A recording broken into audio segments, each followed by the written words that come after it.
Okay, good afternoon, everyone, and welcome to this webinar discussion, Haiti Today, sponsored by the Center for Latin American and Caribbean Studies at the Watts Institute at Brown University. I would like to thank Professor Patsy Lewis for agreeing to do this, and to Kate Goldman for all the work she did making this possible. And also send a thanks to our interpreters for this webinar. When we get to the section on the Q&A, you can pose your questions in the Q&A function, and I will try and moderate the discussion. Welcome again. Over the past few weeks or so, Haiti has been in the news. The political assassination of President Moise exacerbated a political crisis in Haiti that was already underway, a crisis that continues at this point in time. It is a crisis in which the state power, or the political classes that control state power, have increasingly become delegitimized in the eyes of the population. This political class and the political elites in Haiti have, over the last few years, like many other elites around the world, engaged in a plunder of state resources, amongst other things. In Haiti, or in the Haitian case, this plunder is more acute because of the ways historically in which the Haitian elite and the Haitian state has treated the mass of the population. Today, this mass of population is resisting this plunder in regular mass demonstrations. The political murder of President Moise has, however, deepened this crisis. Yesterday, it was announced that a new Haitian prime minister was sworn in. Dr. Henry, the 71-year-old neurologist, is the 7th Haitian prime minister since 2017. He has appointed a 18-person cabinet. But these are changes at the top. Will they assuage the crisis? Will they allow the mass of the population to have a say? Will they listen to the demands of the mass of the population? Will this new cabinet rule without any form of corruption? And what are the other social forces in Haitian society, like the G9, whose leader has promised some kind of revolution against the Haitian bourgeoisie? What does this mean? Is it a real revolution, or is it something else? What about civil and mass organizations as they continue to protest and demand change? Finally, is there hope for ordinary Haitians? Haitians who since the dual revolution have wanted to put their sovereign will, to stamp their sovereign will on the state, and to make their aspirations the center of Haitian political and social life. And then for those of us who do not live currently in Haiti, but who are supportive of the Haitian people, how can we make sure that there is no external intervention in Haiti? For these and other issues, we have assembled a distinguished group of panelists and individuals who are in one way or the other deeply connected to Haiti, its present and its future. The panelists are, and I would just give this is the order in which they will speak, are as follows. Their names and bios are as follows. Professor Sabine Lamour, who holds a doctorate in sociology and is currently a professor of sociology and gender at the University of Haiti. She's also a feminist activist and the general coordinator of the feminist organization, SOFA. She works on imagination, political dynamics, gender relations, feminism, and family dynamics in Haitian society. She's the co-author of a book which I've translated as Outsmart the Silence, Counter Speech of Haitian Women, which was published in 2018. Welcome to this webinar. The other speakers are as followed, and again on running order. Gina Ulysses is currently a professor of feminist studies at the University of California, Santa Cruz. She's a Haitian American multidisciplinary artist scholar whose research and art practice engages geopolitics, historical representations, and the dailiness of the Black diaspora conditions to confront the visceral absence in structural analysis. She has written many books, one of which I really like very much, because when she was writing this, we were in discussions. That's the book Downtown Ladies, written in 2008, which is an ethnography of informal commercial importers in Jamaica. She's also done Why Haiti Needs New Narratives, a collection of short-term essays on media representation of the 2010 earthquake in Haiti, and Because When God Is Too Busy, Haiti and Me and the World in 2017. Our third speaker is Ms. Felicia Bernard-Denaud, who is a sixth-year doctoral candidate in Africana Studies at Brown University. She's currently writing her dissertation at the vanishing point of the word, Blackness, Imperium, and the Unnameable War. Her project offers the concept of the unnameable war to express the relationship between Blackness and the state master's capacity to wage war. Felicia previously co-facilitated the Carceral Reading Group at the Center for the Study of Slavery and Justice, and she's now currently an interdisciplinary fellow at the study for the study of slavery and justice. She was previously worked with the Black Feminist Theory Project at the Pembroke at Brown University. The final speaker is Patrick Sylvain, who is a Haitian poet, writer, and photographer, social and literary critic, who has published widely on Haitian diaspora, culture, politics, language, and religion, is the author of several poetry books in English and Haitian Creole, and his poems have been nominated by Pushcart for the Pushcart Prize. He has degrees from the University of Massachusetts, Harvard University, and the Brown University, and Boston University, sorry.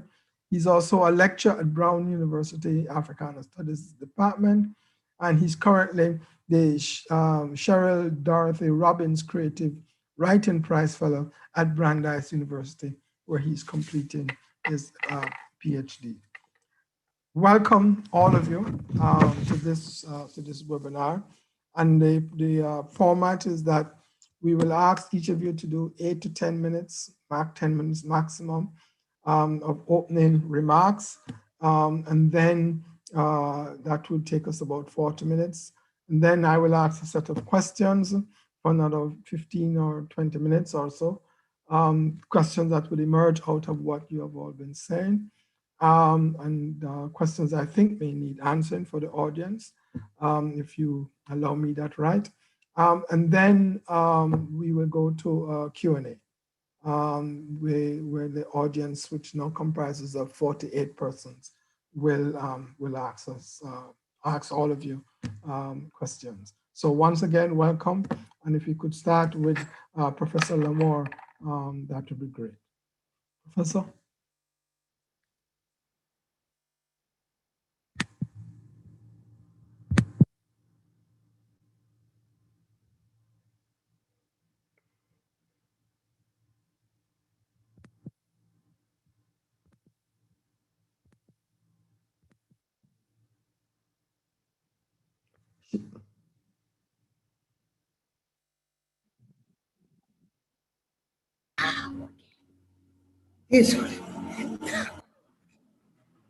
D'accord.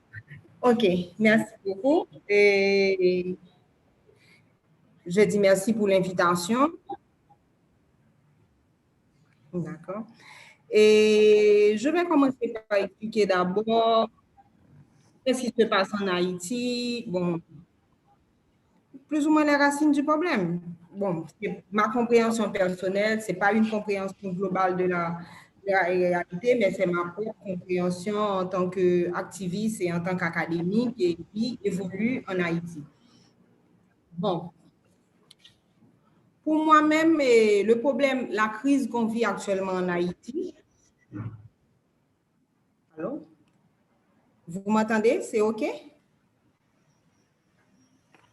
Allô? Allô? Allô? Sabine, on peut t'entendre. D'accord. Bon, pour moi-même, le problème s'origine dans la mise en place de ce que j'appelle le dispositif de 1915 ou encore le paradigme de 1915. Et ce paradigme consiste dans le fait pour les Américains de laisser leur empreinte sur toutes les institutions régaliennes de l'État haïtien.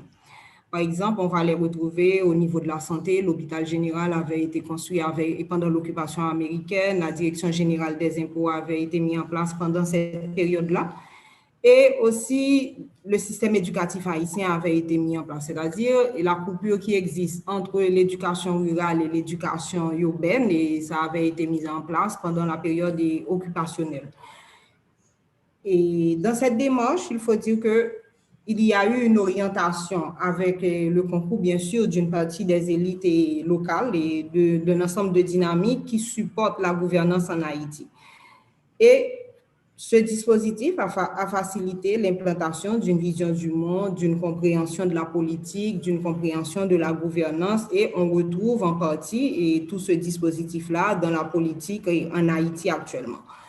Et on va dire que quand on lit plusieurs articles, par exemple, il y a un historien haïtien qui malheureusement travaille avec PHTK actuellement, qui s'appelle Wenatus Bertrand, et il montre comment, pendant toute la période du valierisme, il n'y a pas eu vraiment une désoccupation d'Haïti parce que le pouvoir du valierisme avait toujours collaboré avec les Américains, par exemple, que ce soit par exemple au sein de l'administration publique.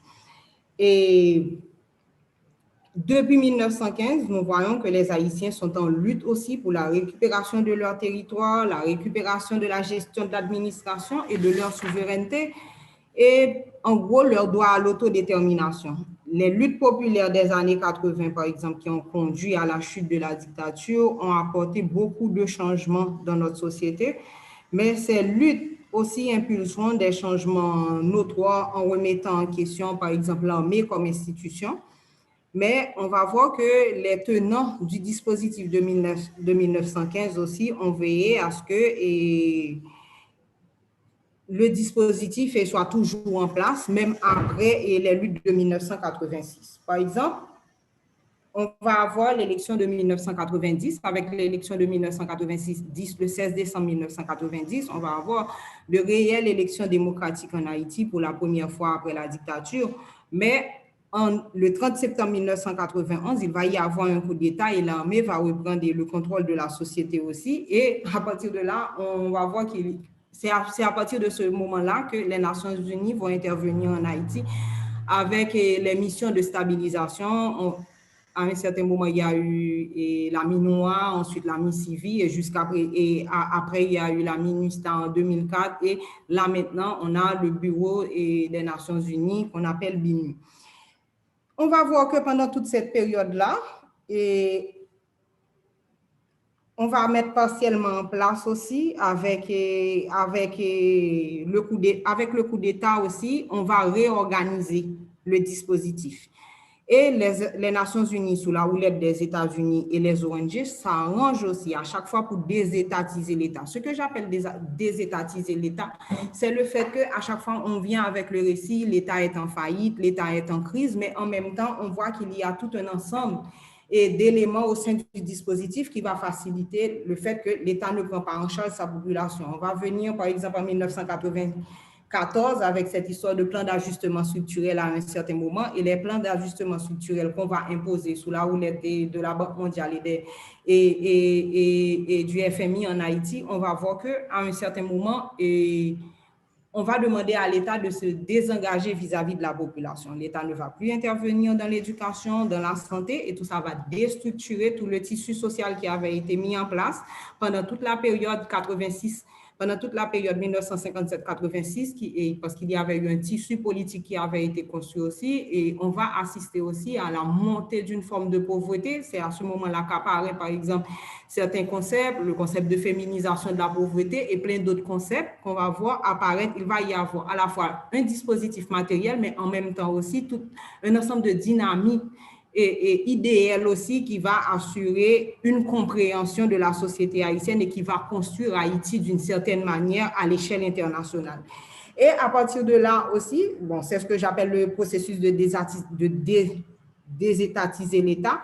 Et cela va se faire aussi avec, à partir de 1994, avec les questions d'embargo. On impose un embargo à Haïti et les différentes missions des Nations Unies, comme je l'ai dit tantôt, et tout en organisant aussi des élections bidons à chaque fois pour faciliter l'émergence d'un ensemble de dirigeants apatrides aussi. Au moment de son deuxième mandat, avec l'accord de avec la signature de l'accord Petro-Caribé, on a vu que René Préval avait quand même fait un effort parce que cet accord a représenté quand même un danger énorme pour le dispositif de 1915 parce que ce fut le moment où d'autres pays de la région décident de mettre en place d'autres dynamiques sur le plan géopolitique et Haïti fait partie de cette dynamique-là, que ce soit avec l'ALBA ou bien plein d'autres initiatives. On va voir comment est-ce que toutes ces dynamiques-là sont attaquées par les États-Unis et à un certain moment aussi, on va remettre en question tout ce qui concerne l'accord Petro-Caribé en Haïti parce qu'on a vu plein de mails aussi, on ne sait pas juste où on peut accorder foi à certains documents, mais il est un fait que des documents ont circulé au sein de la société, notamment avec, comment ça s'appelle déjà, Wikileaks. Il y a eu plein de documents qui nous a permis de comprendre aussi toute la bataille qu'il y a eu pour imposer le financement Petro-Caribé au sein de la société haïtienne. Pour nous-mêmes, il s'agit l'affaire Petro-Caribé, le contrat Petro-Caribé a intervenu au niveau du dispositif tant sur le plan idéal que sur le plan matériel. Parce que c'était avec Petro-Caribé, quand on analyse exactement ce qu'apporte ce contrat dans la société haïtienne, on va comprendre qu'à un certain moment, l'idée, c'était de dire aussi, on va changer les termes et les rapports au niveau continental et on va dire, en lieu et place d'un pôle dominant, on va créer des pôles qui sont des pôles sud-sud, que ce soit au niveau de la santé, que ce soit au niveau de l'éducation, parce que quand même, il y a eu des échanges entre Cuba et Haïti à un certain moment, entre Cuba et le Venezuela. C'est-à-dire il faut comprendre aussi toute la dynamique qu'a mené PHTK à un certain moment pour casser les liens que nous avons construits à un certain moment, que ce soit avec Cuba, que ce soit avec le Venezuela sur d'autres plans. L'idée, ce n'est pas de faire l'apologie de ces espaces-là, mais c'est pour dire qu'il y a eu un effort à un certain moment pour construire d'autres pôles, à même d'inverser un pôle hégémonique qui s'est toujours imposé dans la région depuis 1915 avec l'ensemble des occupations qu'il y a eu dans la région depuis 1915. Mais malheureusement, entre-temps, il y a eu le séisme et le séisme a changé la donne aussi en 2010 en Haïti. Et les États-Unis ont facilité en 2011 la montée de... Bon, ce sont des gens qui se réclament et qui se réclament bandits légaux. Les États-Unis ont facilité la montée des bandits légaux au pouvoir, c'est-à-dire le pouvoir et PHTK. C'est franchement en 2010 qu'on a vu apparaître, par exemple, Michel Martelly. Bon, on avait toujours cru qu'il était un outsider politique, mais non, il n'était pas vraiment un outsider politique.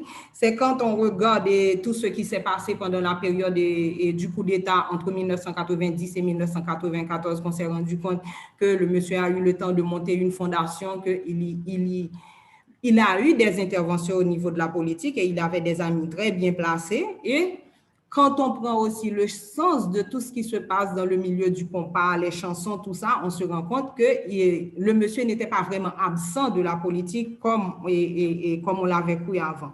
Et en 2010 et 2020, on a vu que ce fut une période aussi très agitée politiquement, où les revendications populaires sont revenues sur le devant de la scène. Parce qu'à chaque fois qu'il y a des revendications populaires en Haïti, que ce soit en 1990, les revendications de 1990 se sont soldées par l'accession de M.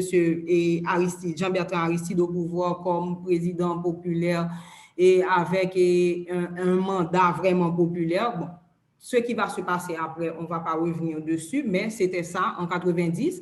Et on a assisté aussi à un certain moment à l'imposition de la minuit et de la mi-civile. En 2004, M. Aristide était contesté, la MINUSTA est venue en Haïti. Et en 2010, on a vu comment est-ce que les ONG ont envahi la société haïtienne. On va dire que pour nous-mêmes, tout ça forme un tout et forme un ensemble qui nous permet de comprendre sur un plan global que la question pétro-caribé et la manière dont une institution qui a émergé après le séisme, le CIRH, a géré la question, les ressources haïtiennes à un certain moment, on a vu aussi qu'il y avait toute une volonté de saper les accords sud-sud construits entre Haïti et certains autres pays de la région, et notamment la question et l'affaire et le contrat pétro-caribé.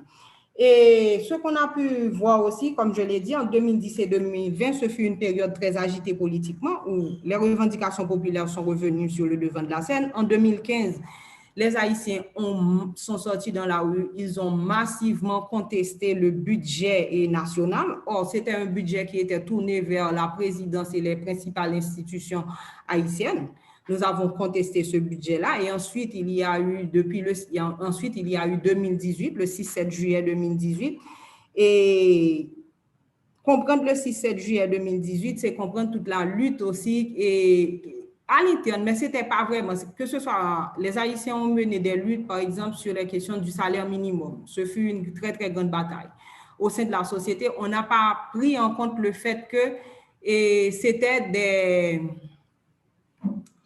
un ensemble de mesures imposées par les institutions nationales. Comme c'était des mesures imposées par les institutions nationales, et on a contesté aussi les élections de 2015, et à partir de ces contestations-là, on a dû changer le CEP à un certain moment. Je pense que tout ça aussi a laissé un goût amer à la communauté internationale qui, à un certain moment, s'est arrangée aussi pour avoir quelqu'un au pouvoir et que cette personne peut vraiment défendre et les intérêts externes et par rapport à Haïti. Ça ne veut pas dire que les Haïtiens sont totalement étrangers par rapport à ce qui se passe en Haïti, mais on va comprendre aussi qu'on facilite aussi à ce que des dirigeants qui sont des dirigeants apatrides, des mercenaires, arrivent au pouvoir. Ce sont des gens qui, à un certain moment, ont eu mal à partir, par exemple, avec DIE ou bien n'importe quelle autre institution internationale pour des trafics ou bien autre chose assez douteuse.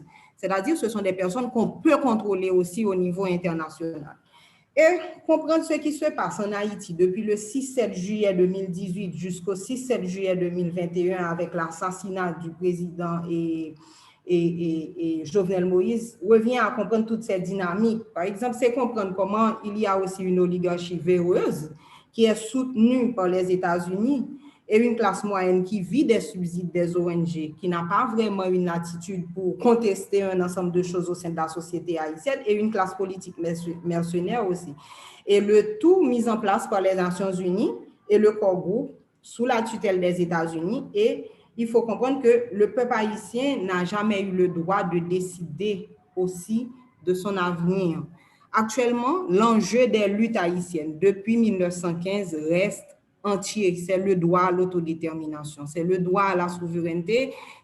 Je pense que c'est la même chose qui se joue jusqu'à présent, parce que quand on regarde la configuration de la lutte, il y a une société civile qui est en train de se battre pour créer une alternative nationale par rapport à ce qui se passe, alors qu'il y a des gens qui émergent de nulle part avec des vices de forme totalement évident dans leur dossier. Ce sont des personnes qui ne peuvent pas occuper les places et qu'elles occupent, mais ce sont ces personnes-là que la communauté internationale soutient actuellement, que ce soit M.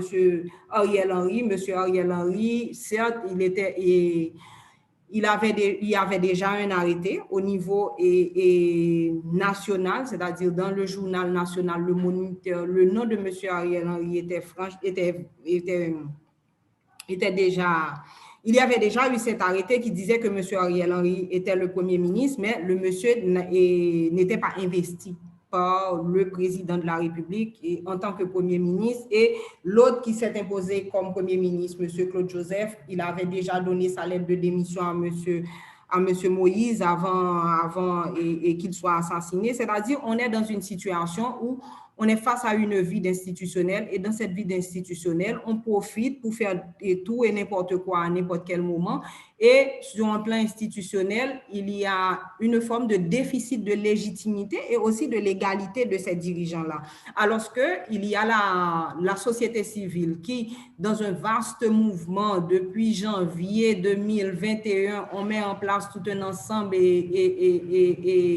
de dynamique, de processus pour rencontrer tous les acteurs qui sont des acteurs clés de la société civile haïtienne pour voir si on ne peut pas proposer une alternative, alors qu'on essaie de doubler cette alternative-là et de proposer autre chose. Alors que les personnes qu'on propose, ce sont des personnes qui n'ont pas l'aval à la fois de la population, mais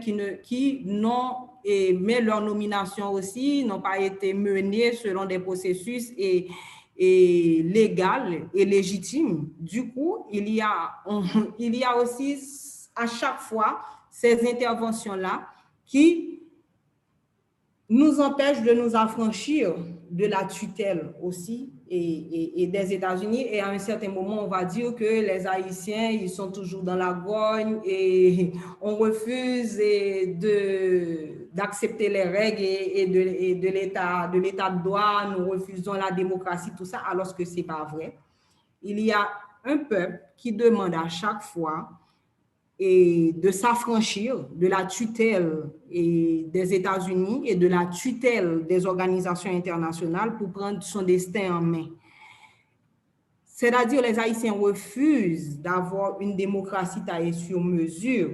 Nous voulons une démocratie à la mesure de ce que nous pouvons proposer au monde. Parce que quand nous avons proposé quelque chose en 1804, il n'y avait pas eu de modèle. Pourquoi est-ce qu'on ne peut pas proposer un modèle là actuellement? Parce qu'on est dans une impasse. Parce que je pense qu'au niveau international, si on regarde, il y a des crises partout dans le monde. Et je pense qu'à un certain moment, laisser les peuples et le droit à l'autodétermination, le droit d'être souverain, à un certain moment, tout ça va permettre aussi de faciliter l'émergence d'autres modèles ou bien d'autres dynamiques qui peut-être apportera autre chose. Et du coup, c'est ce qu'on est en train de vivre là actuellement.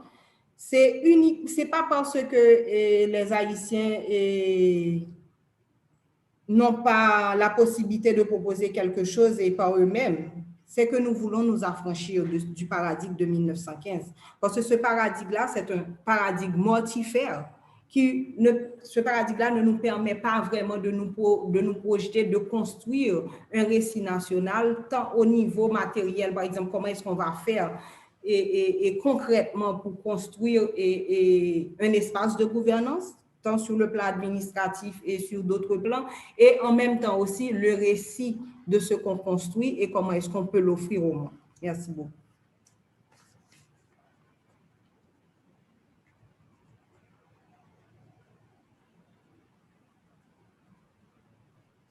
Thank you. Ulysses? Thank you so much, Sabine, for this broad, long historical view on how we got here. What I'm actually going to do is a rassemblage of ideas and things. There's no coherence. I don't think at this point that's my interest. But what I am adamant about is the need to have the voices of people in Haiti be heard. So I want to begin by saying that how I heard about this. And so I got a call from Haiti and they were whispering. And I was like, well, why are you whispering? And they said, everybody's whispering right now. because everybody's afraid. No one knows who's who. If they can take out the president, they can take out any one of us. Now, these are people who are living behind a gate, a very secure gate. I think it's important to note that, right? These are people who are relatively secured, but the fear was very real. And I feel compelled to put that forth because I think, especially being in the US context, there's a way things have just kind of ran over what has happened. People are still saying that they're still in shock that this happened, and they're living with this. So I just think it needs to be sort of put forth that people are living with this moment in a way that has exacerbated what's already been a vulnerable life for many of them. I also want to echo what Evelyn Trio said in a recent op-ed that was in the Washington Post about what it means to be living with terror. And they want it to end. They've been living with terror and they want it to end. And she also said something about how difficult it is to write and think about this and not reduce people to statistics. So I just want us to keep, because there's a way Haitians become this homogeneous category, and somewhere in there, the humanness and humanity of people just gets lost. So I want to kind of bring us, zoom in and sort of bring us to this moment. And then I'm going to tell you a little story about something that grabbed my imagination since May, and I haven't been able to let it go because on May 12th, there was a police officer dressed in his protective vest who handcuffed a semi-clad young man, picked him up, tossed them off the top of a bus on Saturday in Unnameable. This is the northeast border Haiti shares with the Dominican Republic. The man landed with a thud. He was soon encircled by other police officers on the ground, one of whom proceeded to beat him with a baseball bat with absolutely no regard for his life. 2 days later, at the hospital, the young man succumbed to his injuries. The short video clip of his abuse of power went viral and has been playing on loop on YouTube stories about this act of police brutality in a country where historically and typically state representatives act with impunity. On social media, the call for justice for him was swift. He soon became a hashtag amidst others, including Free Haiti, as the outrage denounced the barbarity of police officers who treated his life with such indifference as though he was disposable. Me, Haiti banon George Floyd, someone wrote on Twitter. Haiti has just given us a George Floyd, someone wrote on Twitter. Ralph E. Francois wrote, Peggy Siméon c'est moun, li Haïtien, li noir, li lakay li. Peggy Siméon is a person, he's Haitian, he's Black, he's at home. Romy Selicour posted 3 more names of young men who were killed by police. Grégory Saint-Hilaire, Vladimir Fede, or Mario Saint-Hilaire. Who will get justice for them? As some people referenced George Floyd demanding justice and accountability, everyone noted his human rights had been violated. By then, the victim had a name, Peggy Siméon. Bits of his short life story started to circulate. According to a cousin interviewed on the radio, Peggy was 31 years old and had been living and working in Santiago since 2018. He was recently deported to Haiti from the Dominican Republic. Before he was beaten to death, a reporter surmised that he had been begging to find money to make his way home. He may or may not have had any money to pay his fare home. The moments leading to his eventual death occurred atop a Catholic bus filled with pilgrims. Peggy sought a free ride to Saint Raphael, 32 miles away, where his wife and 2 children lived. The day after his death, in response to this outrage, Léon Charles, the Director General of the Haitian National Police, denounced this regrettable act and informed the public that the 4 officers implicated in this incident has been isolated, and the other 3 were quarantined and were being questioned to report accounts of this incident. By then, another video had surfaced, taken moments before Peggy was thrown off the bus by the officer. It was shot from a different angle. That clip showed him refusing to come down, taunting the police officer by throwing pieces of plywood that were on top of the roof of the bus. The clip abruptly ends when he was thrown off screen, and you heard the thud, right? You heard him fall down, be thrown, hit the ground. Inside the bus where the video was taken, some people thank the police for bringing an end to this debacle that was actually delaying their departure. I haven't been able to find anything else about this story since, and I've been, sort of tracking it because I'm obsessed with it, and part of it has to do with his name, which is a related name to family stuff, and but it's, that story stays with me because it says so much about the conditions in Haiti. The fact that he had to go to the Dominican Republic, which is what a lot of people have done and continue to do in order to make a living, right? The fact that he could not come up with the fare to make his way home. The fact that the distance he had to travel was only 32 miles. And the fact that he was atop of a bus, that's a missionary bus, who called the police on him, right? So we have the NGO presence, we have the missionary presence in Haiti, right? I want us to think about all of these things. And I also want us to think about the fact that people in Haiti and on social media were making that reference back to George Floyd and to the Black Lives Matter movement in the United States, right? Which is something that we've been seeing quite a bit.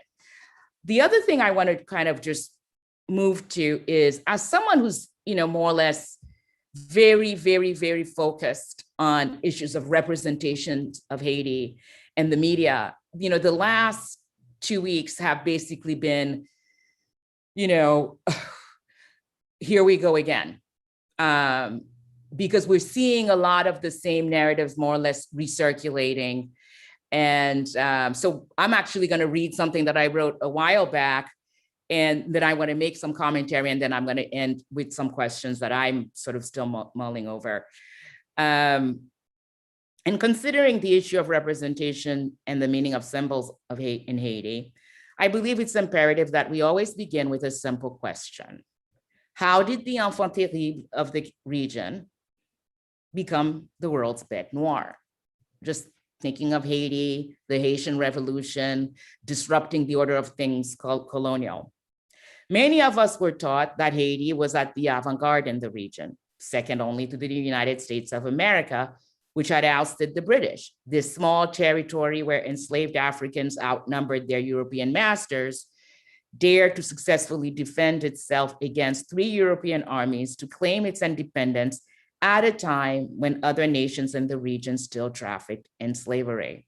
Freedom came at a price, the hefty sum of 150 million francs reduced to 90 and 60 subsequent years of international isolation. The seclusion fermented cultural practices and ways that have rendered aspects of life in Haiti the most recognizably African in the hemisphere.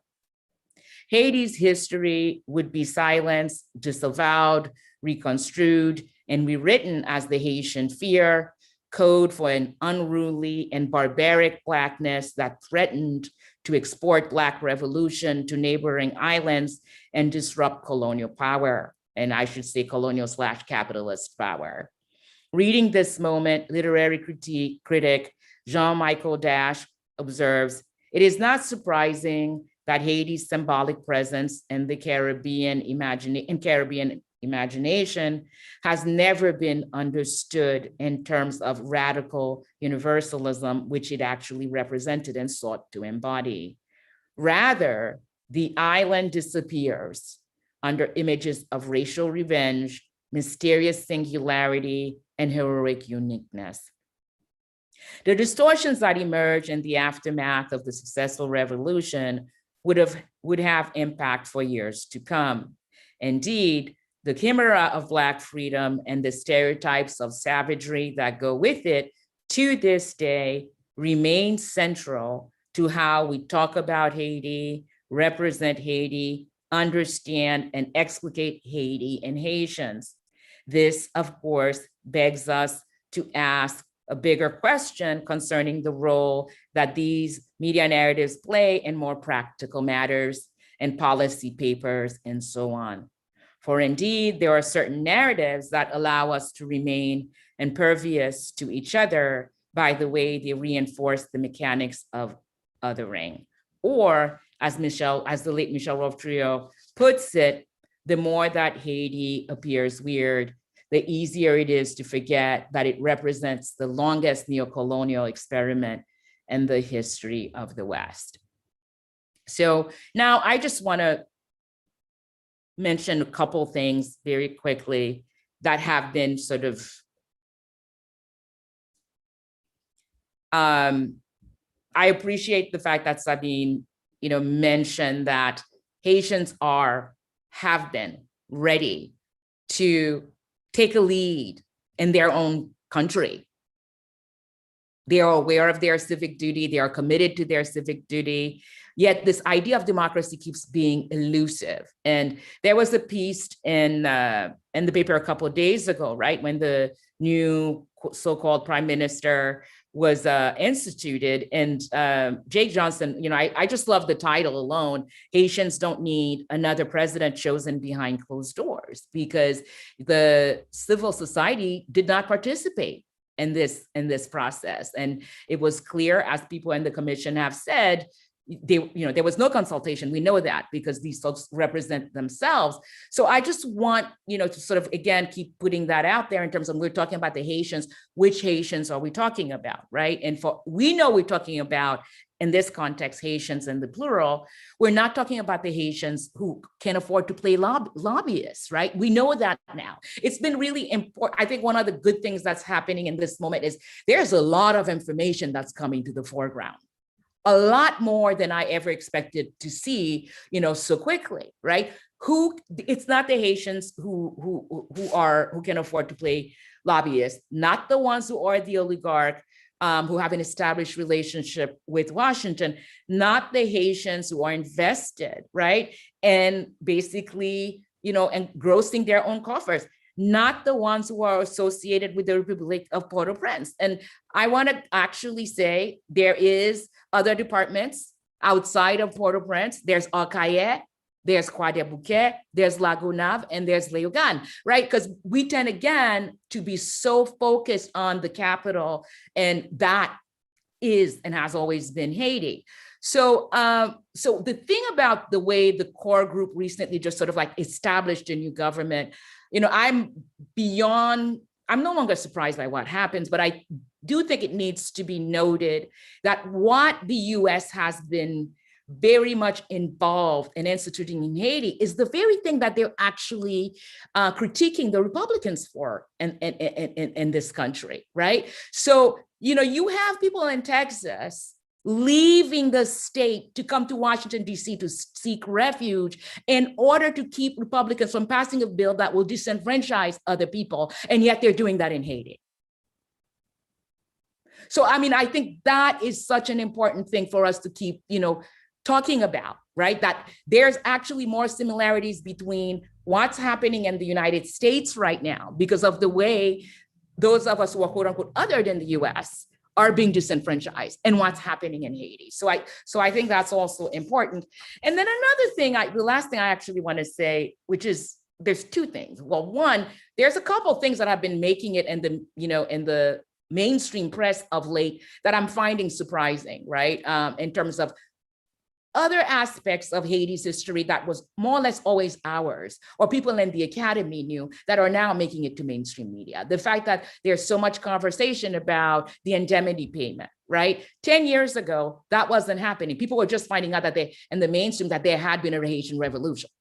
So there is a way that I think in the public sphere, that conversation is sort of like shifting a bit. I'm also very fascinated and interested in thinking, and this leads to your point, Tony, about the possibilities for solidarity in terms of the connection between us living through this moment and the midst of the so-called reckoning of #Black Lives Matter, right? The fact that there are certain aspects of conversations about race, about Blackness, that is more mainstream now while we're having conversations about Haiti. I think it's very important. Part of what we're seeing is part of that recognition. And we certainly see it on the part of Haitians and Haiti people on the ground, who during the protests that were happening earlier this year, you saw signs, not only in English, but that said, Haiti can't breathe. Right? So that connection to Blackness. Now, is that connection reciprocated? I'm not sure. Right? I'm not sure. Because let me just say that. But this is part of some of the things that I'm thinking about, that I'm finding hopeful in the moment.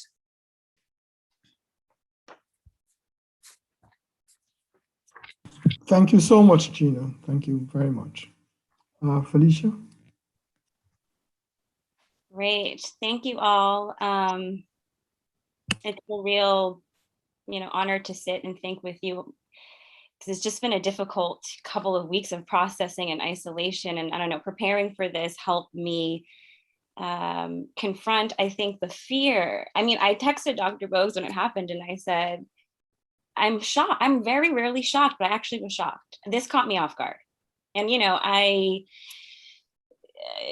you're trying to track sort of the political, geopolitical movements, for the last couple of years, but this really shocked me. And the fear that family, pays écrasé, the country's broken. That's just what I keep hearing over and over again. So I want to hold, the last two presentations capture a lot of the dimensions or the things that I've been feeling. And I'm going to go down a particular road with what I've written, because I am dissertating and I think about everything in terms of my dissertation.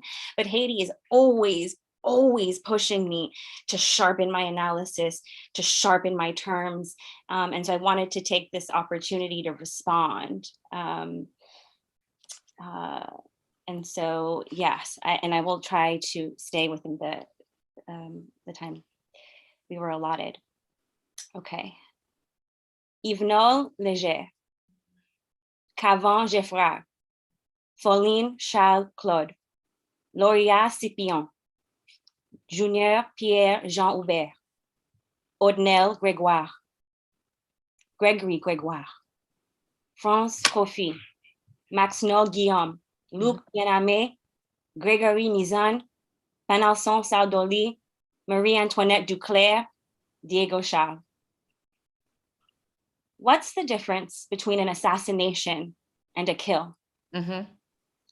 Is it perhaps the threshold of politics itself, between the named and the unnameable, the talking state and the speech that's only ever noise? What's the difference between an assassination and a massacre? Perhaps just about a week.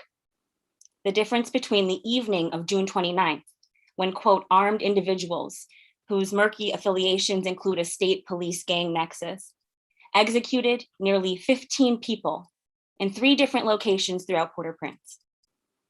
And 2, the early morning of July 7th, when President Jovenel Moïse was executed in his home, leaving a wake of international intrigue, which I've seen in reports. I start here with the June massacre from the perspective of not only the organized struggle against the Moïse regime, but the indiscriminate repression it summoned.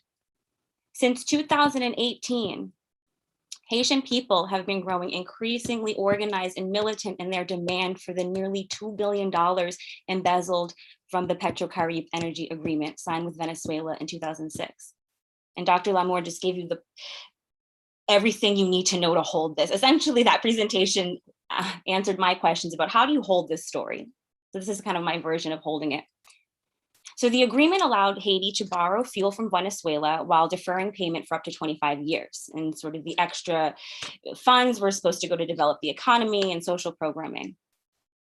So the political confrontation over this money produced an absolute groundswell, bringing together multiple tendencies. And that's what's really important. Like in revolutionary moments, we see how multiple tendencies can hang. And to condemn Martelly, PHTK, and Moise.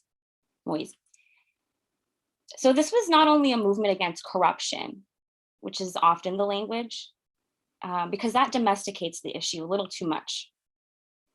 But it was a geopolitical referendum, a people's referendum on how, where, from, and to whom, and under what conditions money will flow. Now, to be sure, Haitians have been living and mobilizing against what I'm now calling finance famine, industrialized famine, that this economic order requires. And for over 200 years, Haitian people, that moun en dehors, that Dr. Ulysses is asking us to focus on, not the lobbyists, they've absorbed that unpayable debt.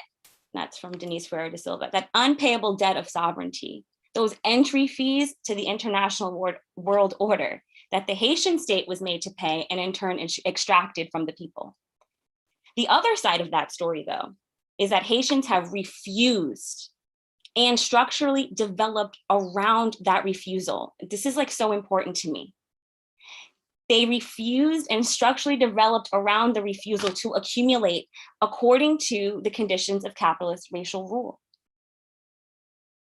And that is really building from the work of Jean Casimir, one of my theoretical heroes, intellectual heroes, and his work kind of on the Bosal, or that political legacy of the Bosal, the peasant, but the Bosal also has this relationship to Africa that is interesting. And so that's how I want to have a conversation about Haiti. Sometimes it's as though the revolution was the best of what we are. And it's what we've inherited and our ability to advance and sometimes simply make it through what the revolution couldn't complete.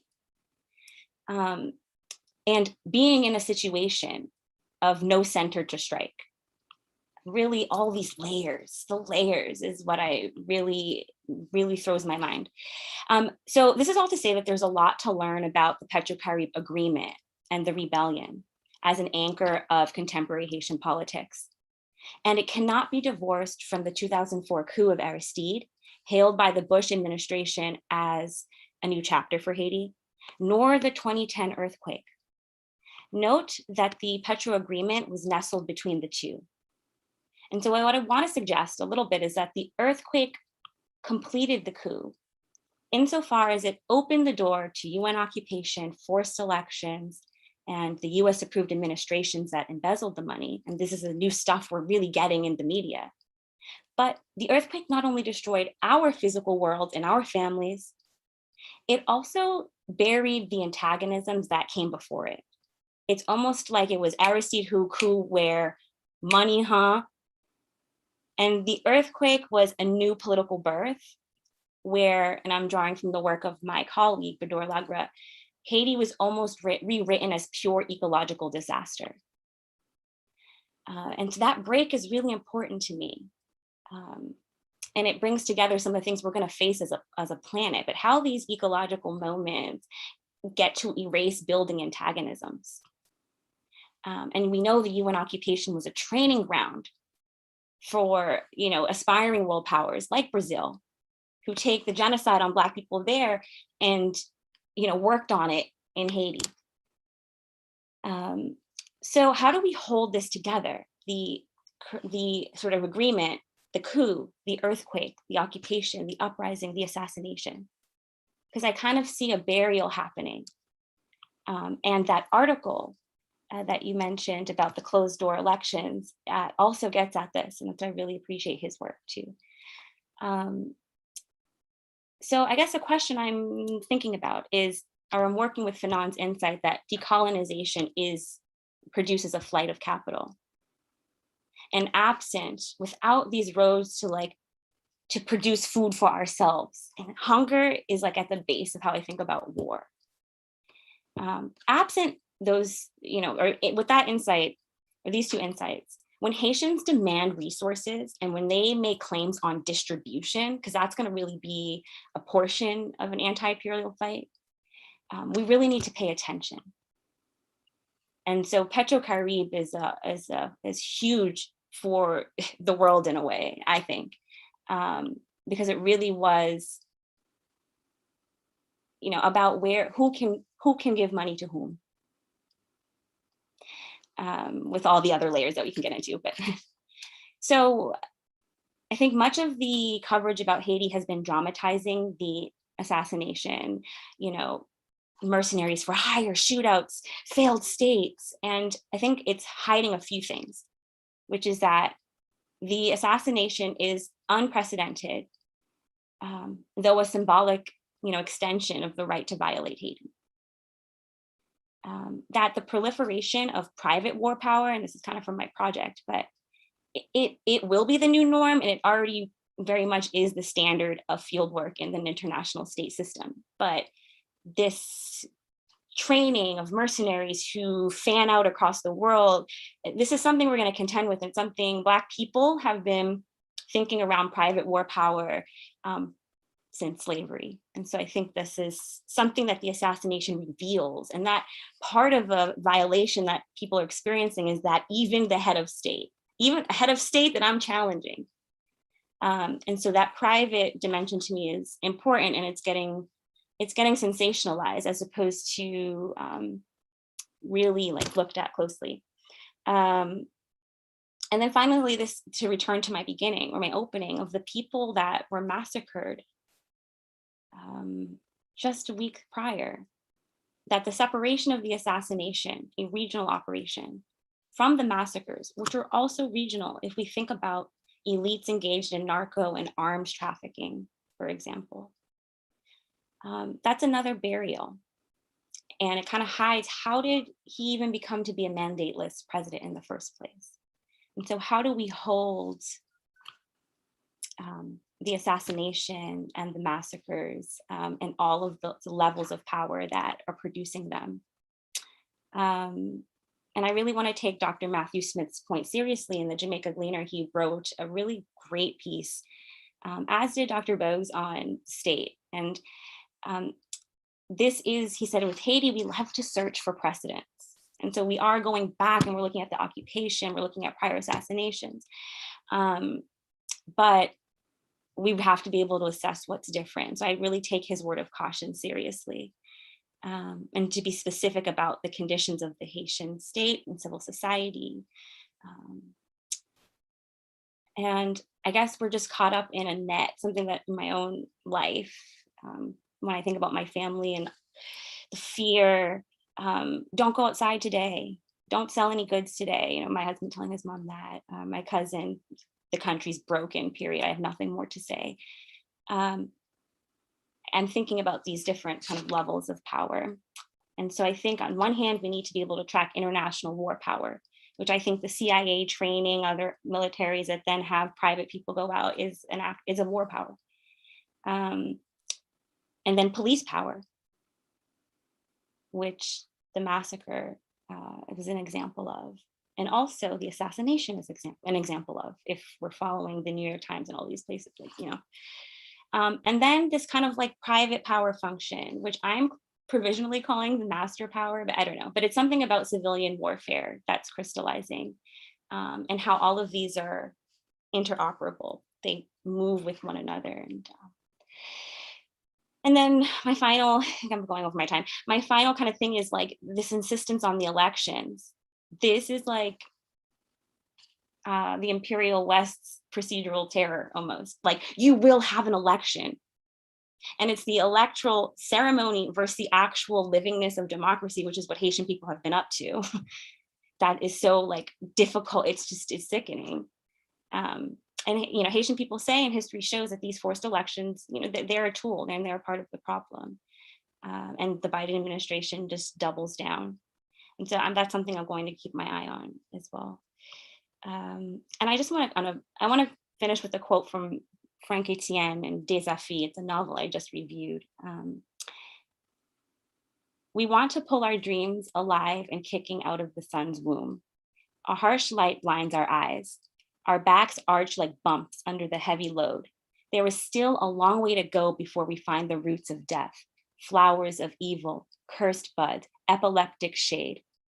Should the sun flee to the other side of the ocean? Should it go into hiding for good? Who will warm our children's blood? Thank you. Well, thank you very much, Felicia. Thank you. Thanks. Patrick? Yes, hi.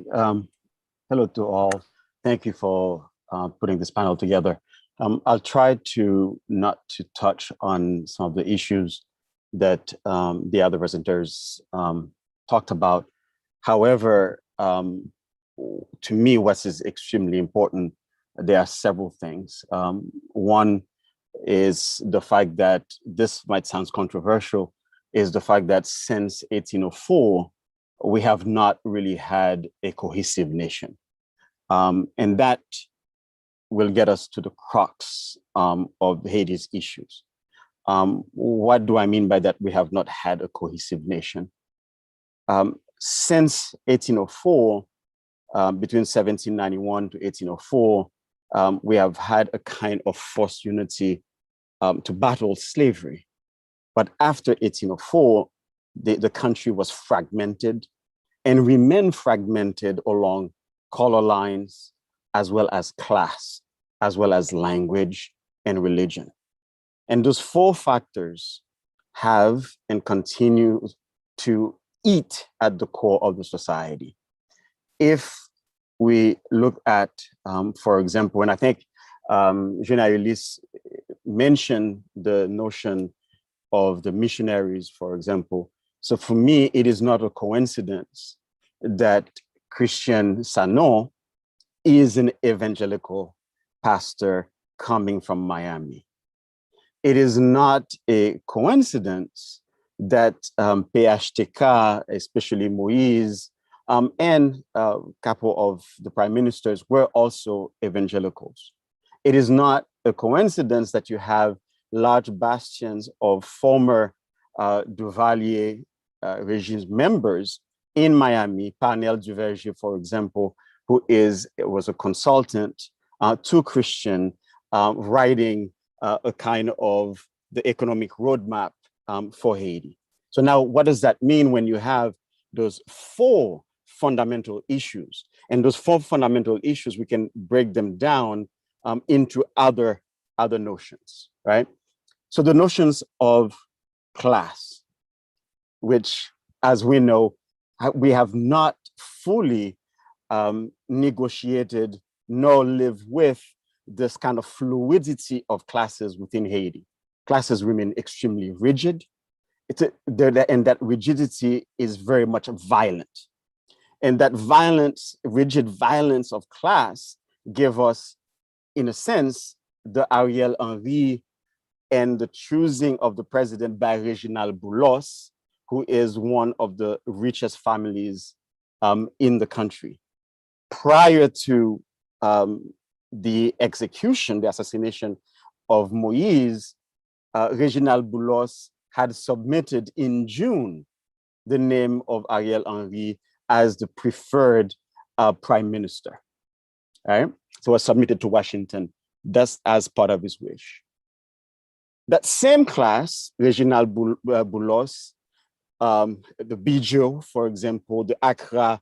So you can think of the 50 richest families were the same group of people who signed a paper demanding for Aristide's ouster in 1991 and provided close to $40 million for the coup against Aristide. So that's not really a coincidence that you've had most of the prime ministers and the president selected, chosen by the reactionary oligarchy in Haiti. And that same reactionary oligarchy in Haiti and tend to be, for the most part, members who inhabit within their own homes international consulates if not international embassies at their house. And they tend to carry what is called a diplomatic portfolio, right? So for example, Bijo, inside his house, or his house resides the Israeli consulate. So he is untouchable.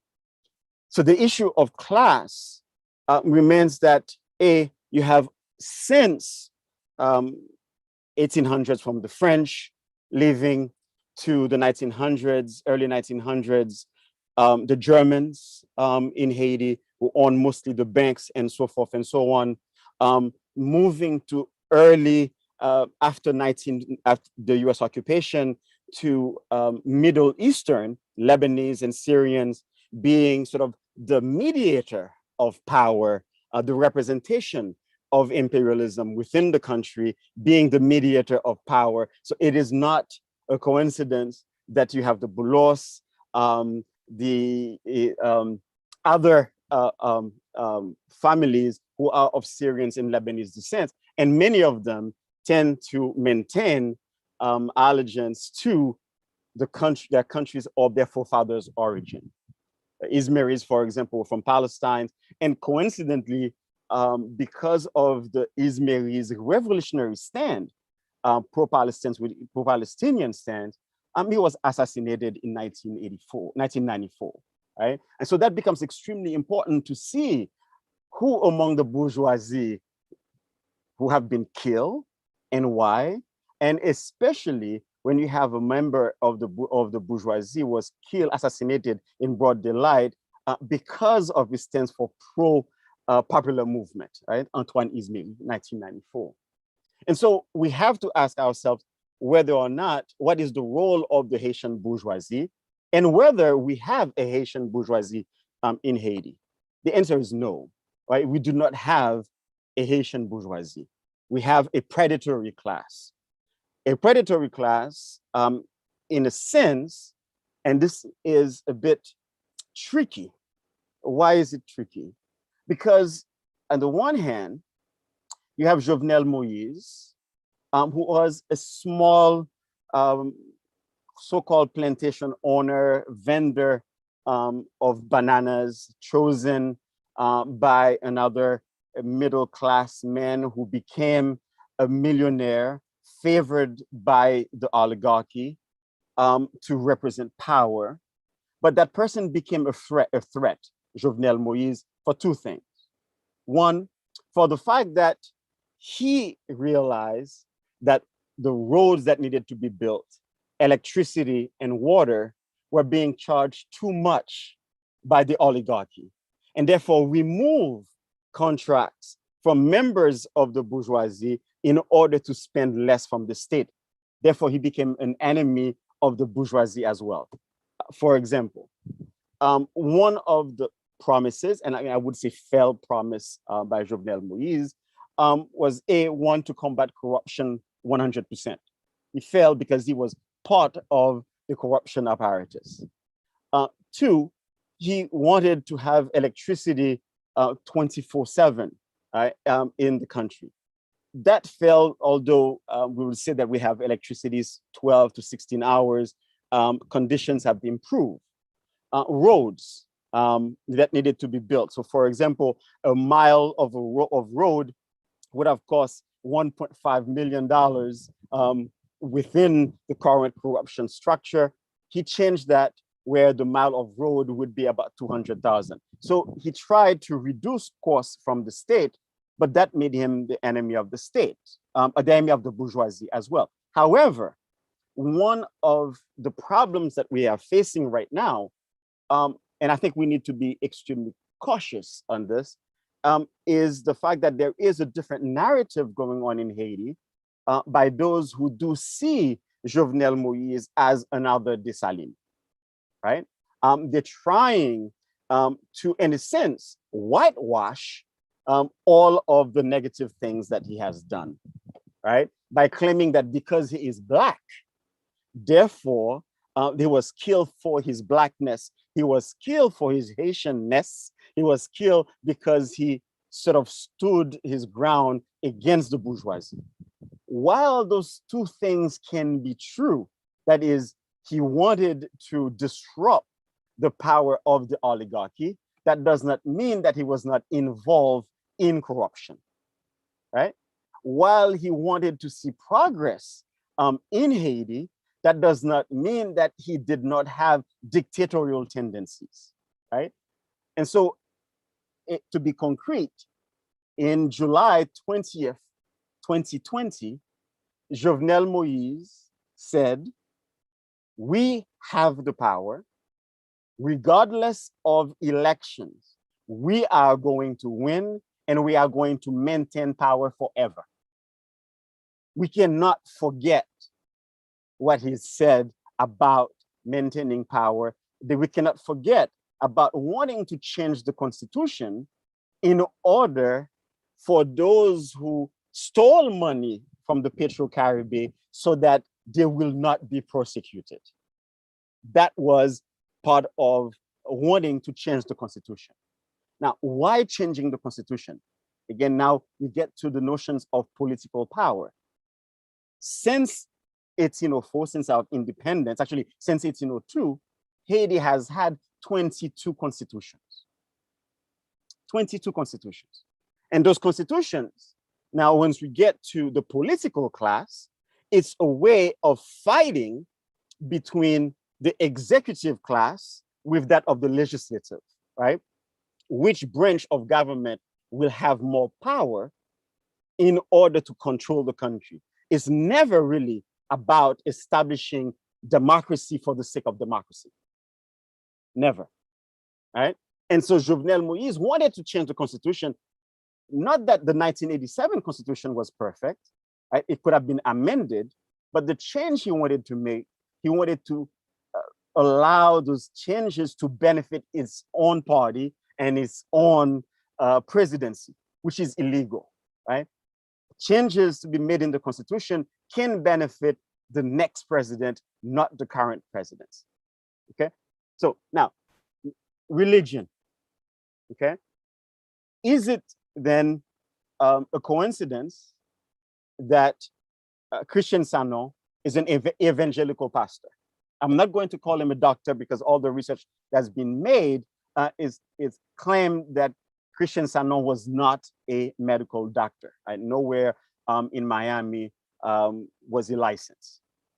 Now, why evangelical pastor is extremely important for me or for us is the fact that there's been a war waged on Haiti, a religious war, ever since 1804, with the passing in 1860 of the Concordat signed by the Vatican that made Haiti a Christian apostolic country. However, since the US occupation, there's been another form of war, internal warfare between the Catholic Christian with the evangelical Christians. And since the US occupation, what we've seen is a tendency among some Haitians who are pro-Americans to also be pro-Protestantism. And since the 2010 earthquake, with the, I guess, the demise or perhaps the lack of churches, cathedrals, and so forth in Port-au-Prince, we've seen a movement towards evangelical Christianity, as well as the rise of what we can call the Protestantism / capitalism movement, with the first establishment of a mega church in Port-au-Prince in 2012. Now, there was a pastor, one of the first major pastors in the 1970s, whose mother established an evangelical church in Haiti in 1973. His son, Timothy de Tallis, from Miami, wrote a book in 2010 in which he created a roadmap for Jesus, that Jesus has planned for Haiti, that looks exactly like those of Christian Sanon. I am not saying that there is a through line that is direct, but I'm saying that there is a coincidence, and that coincidence we must try to understand it, to see the point of view of the evangelicals, right? The way in which they're thinking about development for Haiti. And then in 2010, and then 11 years later, to have an evangelical pastor, Christian Sano, offering a similar blueprint for the development of Haiti. The other factors that we did not address, which we have to, is the fact that, as we know, Haiti is extremely wealthy materially. A reserve of $20 billion worth of gold, iridium, copper, and oil. What does that mean for a Black country, a poor country, to have so much wealth? What does it mean? Does it mean that in relationship to imperialism, that a Black country cannot possess wealth, as we've seen in South Africa, in Nigeria, in so many other places, bauxite in Jamaica, bauxite on my own family's land, right, in the Payan, because my family members were killed and assassinated because the US government wanted to have the bauxite that we have on our land. So what does it mean when you have a country that has $20 billion worth of gold? What does it mean when a country has iridium? Who is going to exploit those natural resources? And so the assassination of Jovenel Moïse, while complex, because we have several factors we could get into very quickly, is the fact that were the Colombians in general, were they duped? Did they know that they were going to assassinate the president? Or simply they were sold on a particular dream of protecting a future president who was going to turn Haiti? As a matter of fact, they used the same conservative language as those of Donald Trump, make Haiti great again. Right? That's been the language used, make Haiti great again. And so we have to ask ourselves what exactly was going on in terms of this kind of propaganda. The other issue, finally, I think for us is extremely important, is the fundamental issue that was written within Dessalines' constitution and uttered by Dessalines, which is fundamentally tout moun c'est moun, right? All people are people. What does it mean when the notions of moun, being people, is not really respected in Haiti? In other words, if you're Black, you're poor, you're not counted. And that takes us to the exclusion of the descendants of slaves who participated in the revolution of 1804 when they were sidelined by law in 1825 in order to repay the indemnity to France. They were forced to go back into slavery. Okay? That forced servitude and slavery would create what we know in Haiti as moun en dehors. And those moun en dehors are the people from the outside. And those moun en dehors were not educated.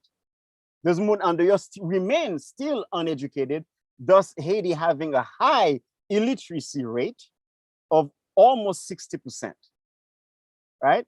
So you see that the fragmentation of the society is due to the fact that the country was never unified after the massive revolutionary project of 1804. And we are seeing it playing out in 2021. And it is being exploited through religion, because again, if you are Munandoyo, you're a practitioner of Vodun, right? And Vodun is a religion so-called of the masses, right? And Haiti has to be civilized. And the only way for Haiti to be civilized is to be rendered a Christian country. Thus, we have religious warfare going on as well. Haiti is complicated, is extremely complex. The assassination of Moïse shocked the nation because although we have had coups d'etats, but never an assassination of a president, and even the details within the assassination, one must wonder how much animosity, right, held towards the president. Was it something personal? And we also must not forget the fact that I think a few of you have mentioned it, notions of narco trafficking as well in Haiti, right? Michel Martelly just released a video yesterday trying to, in a sense, clean his image, trying to thank Jovenel Moïse for the wonderful job he's done, and that only PHTK will be able to continue what Jovenel Moïse has done. So in a sense, Jovenel Moïse has been made into a martyr, and that in itself, what we see is a form of propaganda, right, being played out in real time in order for us to forget what happened in 2010, what happened in 2015, what happened in 2017. And so the last thing that I would say is that unfortunately, we are not near the reconciliation of the country to re-establish, or at least to establish, the notion of tout moun se moun that Dessalines fought for and even died for. And so can democracy flourish in a country where human beings are not considered fully human? Can democracy flourish when, and I'm glad that Sabine uses the word tutelle, when Haiti is under the tutelage of the United States? Can democracy really flourish when the US had established the Monroe Doctrine and claim to be the tutelar power that would reign in Haiti? My answer is, I don't think so. I don't think democracy is really possible in Haiti until and unless we've really established, materialize the dream of Toussaint Louverture and Dessalines, and to anchor the so-called democracy in the fundamental notion of human being as fully invested in the notions of the nation, fully invested into the Haitianness of the Haitian, and which includes Vodun, because Vodun intrinsically is linked to ecology, right? And why is that extremely important? We could think of, last thing I would say, the killing of the Haitian pigs, right? From 1979, right, until 1981, that devastated the economy of the peasant, in which many evangelicals saw the black pig as being fundamental to the worshiping of Erzuli, and therefore wanting to destroy that connection to Vodun, or the destructions of sacred trees, right? The acacia trees, the maple trees, for example, in which the peasants worship as seeing the destructions of Vodun, but seeing the destructions of the ecology, right? But yet Haitians are called barbaric. So while we are focusing on the politics of government, we also need to think of the politics of religion, and how the politics of religion is intrinsically linked to the destruction of the Haitians' ecology, the destruction of livestock, and even the migration of Haitians. And Christian Sanon said something that was extremely important. He said, although in a sense he exaggerated, that every Haitian has a passport ready to leave. Now, why? Again, in 1981, we saw the massive movement of Haitians leaving Haiti by boat. And that is also linked to the millions of pigs that were destroyed, the destruction of the ecology, and the movement of Haitians towards the Republic of Port-au-Prince, in which, and Sabine could talk about this, when I was growing up, in 1981, there was only 1 million Haitians living in Port-au-Prince. Today, the populations of Port-au-Prince is almost 3 million people. In 1981, the populations of Haiti was barely 6 million. Today, the populations of Haiti is 13 million, right? And so we have pressure on the ecology. We have pressure on the state to provide to the people, right? While the state is the only institutions with a large asset, right? And so therefore, when you see sort of unsavvy actors, we can call them corrupt actors, wanting to become prime minister or president, is because they want to take over the asset of the state, which is the financial asset, and not for the establishment of democracy. Thank you. All right, thank you very much, Patrick. We have very little time left, about 6 minutes. And so I won't ask any question, but I would just pick, we have about 9 questions, 10 questions that have been asked. And I'll just pick one and then wrap up. Any one of you of the panelists can answer this, but please, we have very little time. So make your answers as brief as possible. The question is that there has been a special report from NACLA on gangs in Haiti.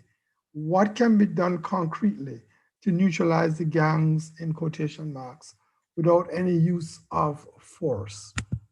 Should I ask Sabine, did you hear that question, or?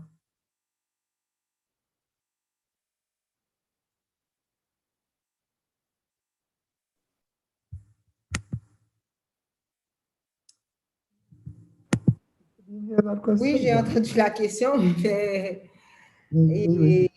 bon, je pense que par rapport à ce qui se passe en Haïti, effectivement, la question des gangs, la question de l'insécurité, c'est une question est très préoccupante et actuellement. Mais on ne s'en sortira pas par rapport à cette question-là si on ne fait pas ce travail et de construction de la confiance entre les individus, parce que en même temps aussi, on ne doit pas oublier qu'on évolue dans un contexte politique où la trahison et la haine aussi, comme bon, elle est là depuis 1806 et on fait face à cette dynamique-là dans la politique haïtienne.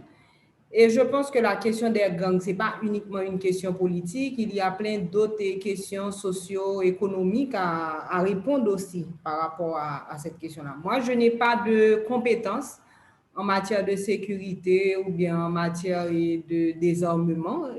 Bon, je ne peux pas répondre à ce niveau-là, mais je pense que ce qu'on vit en Haïti par rapport à la question de l'insécurité, c'est beaucoup plus complexe que par rapport à...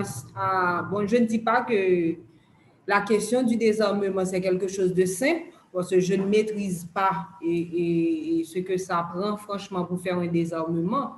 Mais je pense qu'au-delà de la question de la force, il y a aussi une discussion et tout un ensemble de problèmes socio-économiques à adresser aussi dans les quartiers, et à la fois dans les quartiers et sur le plan national. Et en termes d'inégalité, en termes d'exclusion, bon, il faut toucher tous ces points-là pour résoudre le problème et en profondeur. Bon, c'est ce que je pourrais dire par rapport à la question de l'insécurité en Haïti. I'll simply say very quickly, I mean, I remember. Thank you very much.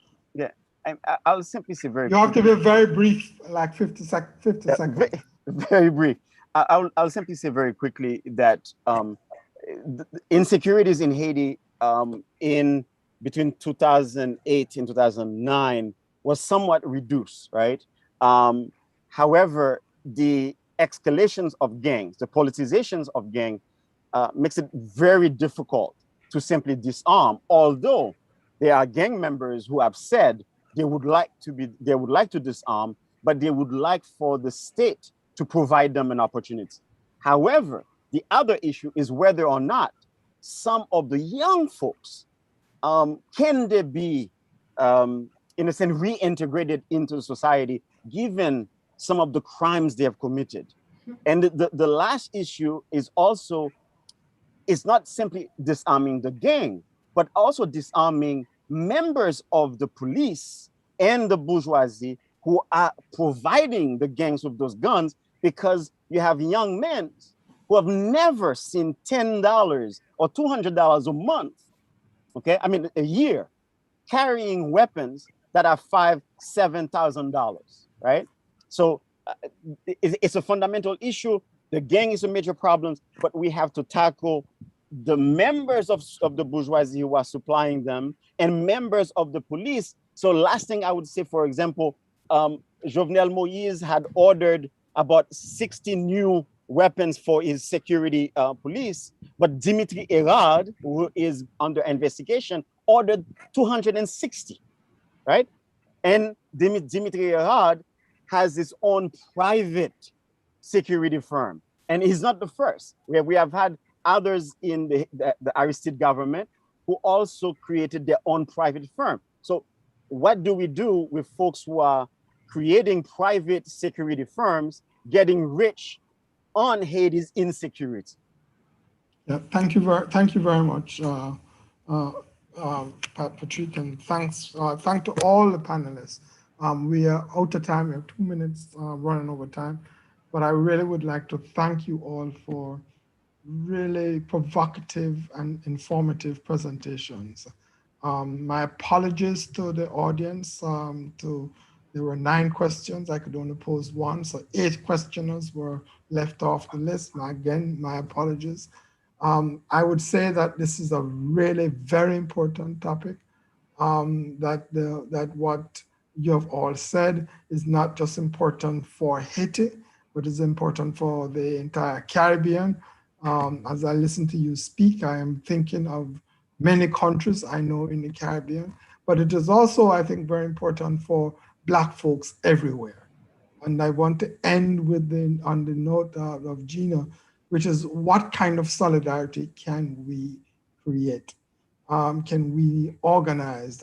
Can we make sure so that Haiti is not troubled by US intervention? So thank you all very, very, very much. And good afternoon to everybody. D'accord, merci, bonsoir. Thank you all. Thank you.